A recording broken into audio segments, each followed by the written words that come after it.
तुमच्या जोरदार टाळ्यांमध्ये मी सरांकडे mic handle करतो. जोरदार टाळ्यांमध्ये. नमस्कार, माई सेल्फ मोहम्मद हाशिर फारूकी.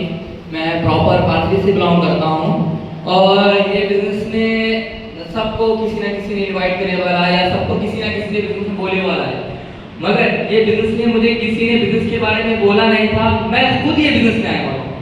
मतलब मुझे किसी ने आपको जैसे लगे हो अपनी करियर की फिक्र अपने को खुद को रहे. ठीक है, मैं बिजनेस में आने से पहले एक कपड़ों की दुकान पे मैं मेरे पापा का 2012 में एक्सीडेंट हो गया था. ठीक है, एक्सीडेंट होने के बाद पापा का एक्सीडेंट होने के बाद मतलब 9 साल की उम्र में मेरी घर की जिम्मेदारी पूरी मेरे ऊपर आ गई. 9 साल की उम्र में मैंने ये पहचान किया कि अब तुझे काम करना है और घर को संभालना है. 9 साल की उम्र में मैं कपड़ों की दुकान पाथरी में सम्राट कलेक्शन है, वहाँ पर मेरा पूरा बचपन आ गया वही दुकान पर. तो मैं कपड़ों की दुकान पे काम करता था. जब कपड़ों की दुकान पे काम करते करते करते जब मैं जैसा मुझे समझ आने लगी, तो जैसा इंसान को समझ आने लगती है तो उसको ये भी समझता है कि अपने करियर का क्या आगे चल के अपने करियर का होगा क्या. तो बस ये पॉइंट मेरे दिमाग में क्लिक पडले. सर मी मतलब मी विचार केला की मला 9 वर्ष झाले मी कापडच्या दुकानावर काम करू लागलो. आतापर्यंत मागा मला मराठी एक थोडंसं हे करून घ्या. ठीक आहे, मी मागा बघितला तर काहीच नहीं होता माझ्या पाठीमागे. मतलब मेरे पीछे कुछ भी नहीं होता कि मैं बोला कि सर 9 साल चले गए और 9 साल चले गए, लाइफ में क्या बदलेगा. तो जब मैंने नेट पे गूगल पे यूट्यूब पर सर्च करा की घर पे बैठे बैठे क्या काम, work from home, me search करून बघितला तो तेव्हा माझ्या डोक्यामध्ये आला नेटवर्क मार्केटिंग. ठीक आहे, तो नेटवर्क मार्केटिंग खूप लोक करते. तर तेव्हा माझ्या डोक्यामध्ये आले सोहेल सर. मी त्याला फोन लावला, मी मला सर मला हे बिझनेस करायचा आहे, तुम्ही मला भेट द्या. सर म्हणजे हो सर. लवकरच माझ्या समाजाकडे आले, चायली घेतली. सरने मला सांगितलं असा बिझनेस आहे. मी मला बिझनेस नाही पाहिजे, मला स्पॉन्सरशिप पाहिजे. फक्त मला बिझनेस करायचं, काय करायचं हे दाखवा मला. सर म्हणले हो तुम्हाला करावं लागते. सर म्हणले मला त्याच्यासाठी तुम्हाला पैसे लागतील. माझ्याकडे पैसे होते नाही. कापडच्या दुकानावर 11 वर्ष काम केला. खिस्सेमध्ये 5,000 रुपये होते नाही बिझनेस स्टार्ट केला. 5-10,000 रुपये होते नाही. तो मी असा तसा करून सराला पैसे दिले बिझनेससाठी. ठीक आहे, बिझनेस करत गेलो. आता हे बिझनेसला BTC प्लस स्टार्ट केलो आहोत. आता हे बिझनेस मी ते 9 वर्ष जो काम केला ते सगळं बंद करून हे ॲज अ करियर म्हणून हे बिझनेस करतो. ठीक आहे, सगळं सोडून टाकला.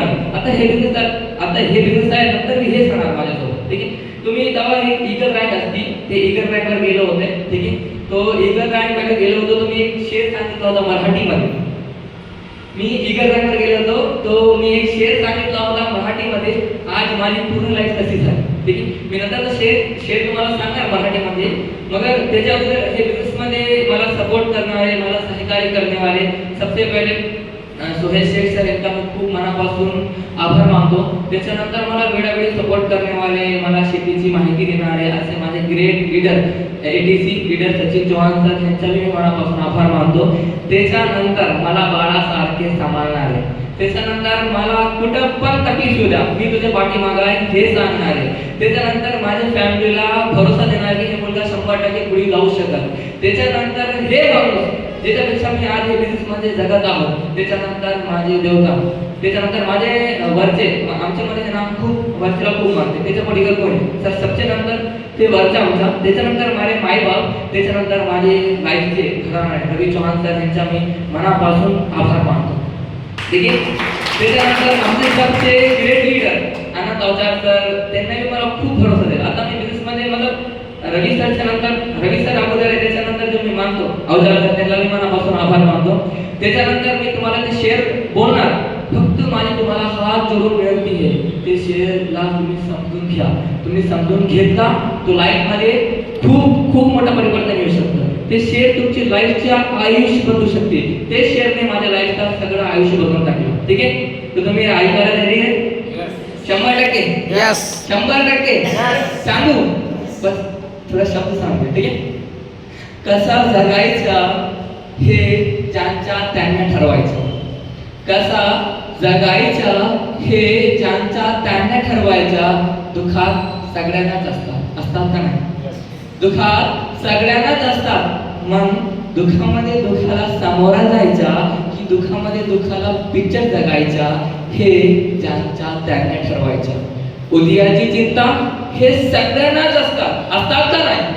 उद्याची जो चिंता आहे हे सगळ्यांनाच असतात. मग उद्याची शाश्वती मात्र कोणालाच नसती ना.